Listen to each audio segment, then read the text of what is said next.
नीति मुझे याद आ रही है। उद्योगे नास्ति दारिद्र्यम जपतो नास्ति पातकम मौनेन कलहो नास्ति नास्ति जागरतो भयम। कोई उद्यमशील है, मेहनत कर रहा है, पुरुषार्थ करता रहता है, तो ध्यान रखना उस उद्यमी को दरिद्रता नहीं आएगी। संपन्नता जल्दी जल्दी बढ़ जाए ये बात मैं नहीं कह रहा हूं। मेहनत बहुत जल्दी रंग ले आएगी ये भी नहीं कह रहा हूं। लेकिन जब भी रंग आएगा मेहनत से ही रंग आएगा। जब भी दरिद्रता कम होगी पुरुषार्थ से ही कम होगी। इसलिए पुरुषार्थवान व्यक्ति, निरंतर उद्यम करने वाला व्यक्ति, मेहनत करने वाला व्यक्ति धीरे धीरे अपनी दरिद्रता को, अपनी गरीबी को दूर कर लेता है, दूर कर लेता है। इसलिए हर व्यक्ति को मेहनती होना चाहिए, न्याय नीति से मेहनत करना चाहिए। धंधा बड़ा ही किया जाए ऐसा नहीं है, छोटी पूंजी से भी किया जा सकता है, छोटे रूप में भी किया जा सकता है। व्यक्ति जब मेहनत करने पर उतरता है तो छोटे छोटे काम धंधों में भी पैसा कमा लेता है। पैसा तो किसी भी रूप में भी कमाया जा सकता है। धंधे बड़े ही होते हैं, बड़े स्तर पर ही होते हैं। जिनके पास पूंजी है, जिनके पास साधन है, उनका उनके हिसाब से चलेगा। जिसके पास पूंजी नहीं है, साधन नहीं है, कोई बात नहीं, साधन पूंजी नहीं है, दो हाथ तो हैं, दो पैर तो हैं, मन में कुछ करने का उत्साह तो है। व्यक्ति अकेला भी कहीं पर खड़ा हो जाए और कुछ काम करना शुरू कर दे तो अपना पेट तो भर ही सकता है और अपने परिवार का भी पेट भर सकता है। इसलिए संकोच नहीं करना चाहिए। जो जैसा जिस समय धंधा पानी मिला मेहनत करके पैसा कमाना चाहिए, न्याय नीति का ध्यान रखना चाहिए, मेहनत में कभी पीछे नहीं होना चाहिए। तो ऐसा उद्यमशील व्यक्ति, ऐसा मनोबल वाला व्यक्ति कभी दरिद्र नहीं रह सकता है। जपतो नास्ति पातकम, जो जाप में स्मरण में लगा है,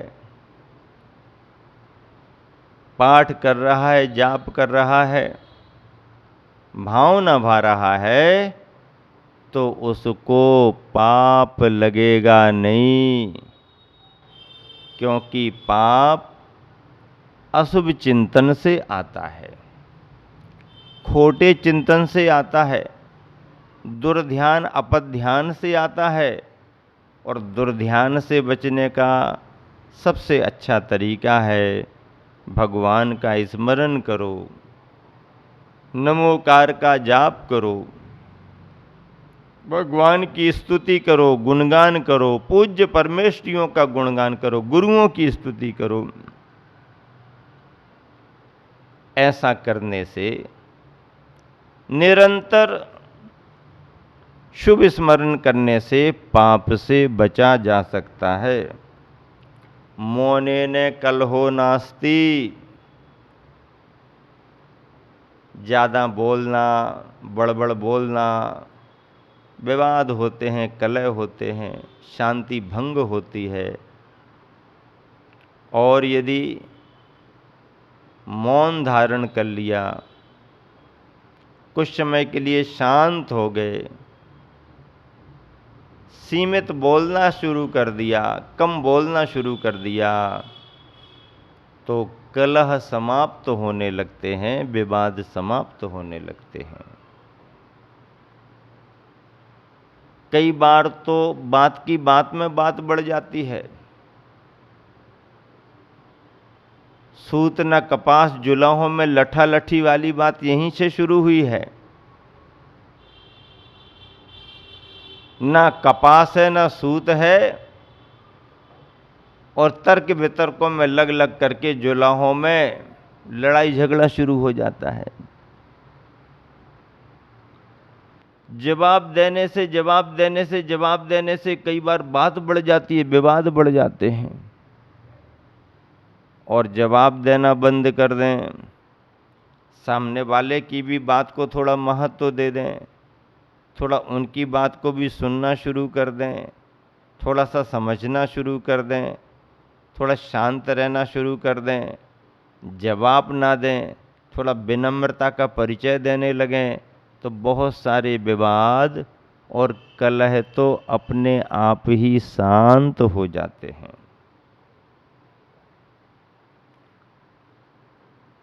मौने ने कलहो नास्ति इसलिए लिखा, और नास्ति जागृतो भयम। जो जागृत है, अहरनिश सावधान है, उसको किसी भी तरह का भय नहीं, डर नहीं। असावधान व्यक्ति के लिए डर लगता है, सावधान को भय नहीं। जागृत है, होशो हवास में है। जो होशो हवास में है उसको डर की कोई बात नहीं। डर तो उनको है जो चेतना शून्य है। डर तो उनको होगा जो घोड़ा बेच करके सोने की स्थिति में है। जो सावधान है, जागृत है, नास्ति जागृतो भयम, उसके लिए कोई डर नहीं। गुरुवर नीति में कह रहे हैं, निज धर्म हानौ। यदि अपने धर्म की हानि का प्रसंग यदि कहीं पर बन रहा हो, तो अपृष्टा अपि अमौनः वक्तव्यम। धर्म की हानि का प्रसंग बन रहा हो तो किसी के निवेदन के बगैर भी बोलना शुरू कर देना चाहिए। धर्म की हानि का प्रसंग है, व्यक्तिगत बात नहीं है, धर्म परंपरा की बात है। धर्म की परंपरा में धर्म के सिद्धांतों की हानि होने लगे तो कोई निवेदन ना भी करे तो भी कह देना चाहिए कि नहीं, यहां पर मैं कुछ कहना चाह रहा हूं, आपको अवश्य सुनना चाहिए, क्यों परंपरा की बात है। आचार्यों ने कहा है कि कभी कोई कहे भी कि बोलो बोलो और प्रसंग अनुकूल नहीं है, तो निवेदन करने के बाद भी अपन को बोलना नहीं, मौन रहना। और कहीं पर यदि धर्म की हानि होने का प्रसंग हो, सिद्धांत की कोई बात आ रही हो, सिद्धांत का लोप हो रहा हो, तो कोई निवेदन करे ना करे, वहां पर जोर दे करके अपनी बात को रखना चाहिए, समाज के बीच रखना चाहिए, आम आदमी के लिए उस बात को बतलाना चाहिए। और ऐसे संदर्भ मैंने गुरुवर के साथ संग में रहकर के कई बार देखे हैं। कभी कभी तो ढेर सारे निवेदन भी कर दिए जाएं तो आचार्य श्री के मुख से एक शब्द भी नहीं निकलता। सुन लेते हैं, मुस्कुरा देते हैं। लोग यही प्रतीक्षा करते हैं आचार्य श्री क्या बोलते हैं, क्या बोलते हैं, क्या बोलते हैं। बड़े बड़े पंडित भी कभी कभी गुरुवर को बुलवाते बुलवाते थक जाते तो भी गुरुवर नहीं बोलते। नहीं बोलने में ही सब कुछ बोलना उनका हो जाता है। इसलिए आचार्य श्री यदि बोलने की अनुकूलता नहीं है तो मौन धारण ही सबसे अच्छा। और कभी कभी कोई निवेदन ना भी करे और ऐसा अवसर आ गया कि इस समय बोलना बहुत जरूरी है, तो गुरुवर के उस स्वरूप को भी हमने देखा है। समंत भद्र और अकलंक याद आने लगते हैं। आचार्य श्री जब निर्भीकता से सिद्धांतों का प्रतिपादन करते हैं तो कुंद कुंद और समंत भद्र याद आने लगते हैं। सन 1986 लास्ट फरवरी और मार्च का पहला सप्ताह 1-2 तारीख में जब गुरुवर आचार्य श्री के सानिध्य में जिला सागर मध्य प्रदेश के केसली में पंच कल्याणक हुए थे, सोनगढ़ी विचारधारा और टोडरमल स्मारक के ढेर सारे विद्वानों का जमावड़ा जब उस केसली के पंच कल्याणक में लगा हुआ था, तब आचार्य श्री के प्रवचनों की प्रस्तुति में बोलने वाले तो आचार्य विद्यासागर जी थे, लेकिन लगता ऐसा था कि आचार्य विद्यासागर जी के अंदर से आचार्य कुंद कुंद महाराज बोल रहे हों, आचार्य समंत भद्र महाराज बोल रहे हों, आचार्य अकलंक महाराज, पूज्य पाद स्वामी उमा स्वामी महाराज बोल रहे हों। ऐसा व्यक्तित्व आचार्य श्री का जनमानस पर प्रभाव डालने वाला रहा है। प्रत्यक्षदर्शी रहे हम लोग, तो चरणों में बैठ कर के ये सब अवसर देखने को मिले, सुनने को मिले, किस तरीके से सैद्धांतिक प्रस्तुतियां होती हैं। और आचार्य श्री हमेशा संग में अभी भी कहते हैं, पहले कहा करते थे कि जहाँ पर असंयम का समर्थन हो वहाँ पर अपन को मौन रहना चाहिए। कोई बुलवाना भी चाहे तो नहीं बोलना।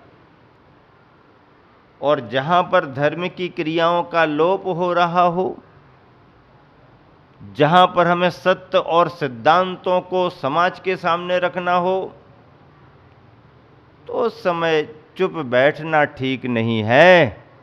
धर्म की रक्षा के लिए उस समय गर्जना करना जरूरी है। आचार्य शुभचंद्र महाराज ने ज्ञानार्णव में इसलिए लिखा कि धर्म नासे क्रिया ध्वंसे सुसिद्धांतार्थ विप्लवे। धर्म नासे क्रिया ध्वंसे सुसिद्धांतार्थ विप्लवे अपृष्टैरवि वक्तव्यम तत्स्वरूपम प्रकाशेत। धर्म का नाश हो रहा हो, क्रियाओं का ध्वंस हो रहा हो, सुसिद्धांत के अर्थों का विप्लव हो रहा हो, ऐसे समय में कोई निवेदन ना भी करे तो भी उसके स्वरूप का, सत्य का प्रकाशन करने के लिए बोलना चाहिए। बहुत बड़ी बात है। लोकेशना से दूर रहें, गवेषणा में लगे रहें। लोकेशना से डरें और गवेषणा में निरंतर लगे रहें। लोकेशना त्यागी जीवन में अच्छी नहीं, बहुत बुरी बात है, गड्ढा है, खाई है। गुरुवर बार बार कहते हैं लोकेशना ठीक नहीं, लौकिकता ठीक नहीं। ये ऐसा रस है कि एक बार यदि लग जाए तो छूटता नहीं। और जिसके लिए लगी होती है वो व्यक्ति समझ नहीं पाता कि मैं लोकेशना में कितना लगा हुआ हूं। लोकेशना से दूर हो, गवेषणा में निरंतर अनुसंधान हो, तत्वों का चिंतन मंथन खोज हो, स्वाध्याय हो। दुखोपसर्गेषु विविक्त धर्मई अधर्मी जनों के द्वारा उपसर्ग यदि किए जाएं तो अभीताः,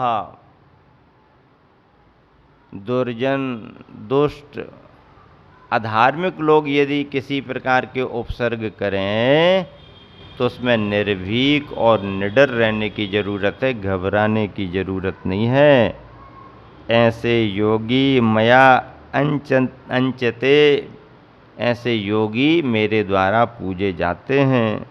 मैं ऐसे योगियों की पूजा करता हूँ जो चर्या से गाय के समान, पाप कार्यों में मौन, निज धर्म की हानि में बिना पूछे ही सत्य सिद्धांत का प्रतिपादन करने वाले, लौकिक ख्यातियों से हमेशा भयभीत रहने वाले, दूर रहने वाले और अधार्मिक मनुष्यों के द्वारा किए जाने वाले उपसर्गों में दृढ़ चित्त निर्भीक जो रहते हैं, ऐसे योगी मेरे द्वारा पूज्य हैं। गुरुवर ने पद्यानुवाद किया है, जिसकी चर्या गौसम होती, जिसकी चर्या गौसम होती, पापकारी में मौन रहा, बिन पूछे निर्भीक बोलता, धर्मकारी हो गौन रहा, गवेषणा में डूब रहा है, लोकेशन से भीत रहा, दुर्जन द्वारा दिए गए दुख उपसर्गों को जीत रहा, दुर्जन द्वारा दिए गए दुख उपसर्गों को जीत रहा। एक नीति और, परोपकारी तरुवन निरीह, तथोद्यमी यो रविचंद्रशीलः, सिंहोस्ति वृत्त्या नीलवद विसंगो, योगेन मेरु क्षमयाधरास्ति। कितनी अच्छी नीति है। परोपकारी तरुवन निरीहा तथा उद्यमी जो रविचंद्रशीलः, सिंहोस्ति वृत्त्या अनिलवद विसंगो, योगेन मेरु क्षमया धरास्ति। परोपकारी होकर भी वृक्ष के समान प्रति उपकार की इच्छा से रहित है।